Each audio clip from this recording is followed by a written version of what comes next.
Welcome again. This is Spotlight. And if you saw the first one, we're doing a series on answers to prayer.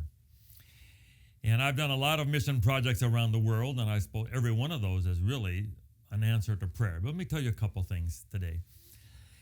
We landed in southern Philippines, a place called General Santos, and our building person had been there a few days before we got there.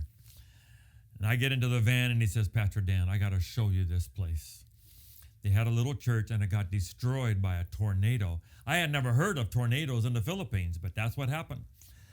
So he took me out there. You could see the outline of a foundation, but it was destroyed. Little small, what they call a barangay. So I really didn't have any money. I said, God, what are we going to do? You know, money was all apportioned for all the various projects and evangelism. But you know, we began to call and make contact with people, and I got a few $1,000s. And so we got started. We got the slab done, got a little bit more money. So they began to think about a church. I forgot all about it. We're preaching every night. We've got projects everywhere. And then afterwards, we had 2 or 3 days of beach and kind of rest and relaxation before we get on the plane to go home. The last night, we came back from the beach, and we're going to have a final night tonight, and then we fly tomorrow. And the mission president, now the union president, came up to me and said, Pastor Dan, I want you to come.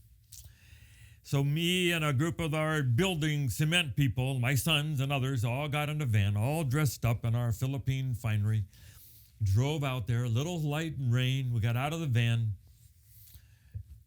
All I knew is we'd put cement here. And here was a whole church. In about 5 days from the day the slab was cured and they could begin to build on it, they had worked day and night. The president was out there himself into the night with spotlights everywhere. This church was up. The beams were up, the block walls, the ceiling, the drop ceiling, the floor. Not all the paint and plaster was done. And the electricity was on, and there were fans blowing cool air in this church. Answer to prayer. Since then, we've been able to buy a Sabbathschool room and a house next door for the Bible worker. It happens sometimes. There's a great story about a pastor in the South Sea Islands. And he had to go to the mission headquarters by boat over the open ocean, open boat. So they went and got his money in an envelope. On the way back, a wind came, blew his pay into the sea. And with the coins in it, it sank. He's sick. That's a month's worth of salary. He gets back to his house. He gets his family together, and he said, we've lost all our money for the month. So they all prayed, God, we got to have that. A few days later, kids are playing down by the shore. Here came some of the bills on the top of the water. Kids began to collect. They came running up to their father. They counted it out. Exactly all the paper money, but none of the coins. So they got together again. They said, God, thank you. But we need the coins too, God. We need it all. A few minutes later, here came the coin stacked on a leaf. It's hard for me to understand. And we've all lost money that was not easily, obviously replaced. Why does God do some and not others? Did they have a particular need? If we knew when the need reached this level, God would always kick in and we would find that formula. Don't know. God took care of them. He takes care of us. We may not always get our money stacked on a leaf. It may not come wandering in on the waves of the shore. But one way or the other, most of the time, when you really have a need and you pray, over time, God finds ways to bless us and answer our prayer.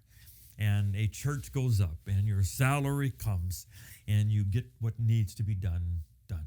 It's happened to me over and over and over again. So as we continue into the series, we'll begin to wrestle with the question, some and not others. How does God usually work in answers to prayer? In the meantime, I hope you'll just enjoy it and pray, and maybe you'll have a story to tell me. This is Spotlight. This is Pastor Dan. We look forward to the next one. God bless you. Thank you for watching Spotlight. We're so excited about this. We hope that you'll subscribe and so you'll get all of them. And please just forward it on to others and tell other people about it. And let's just see what kind of an audience we can get for these messages of Spotlight. God bless you.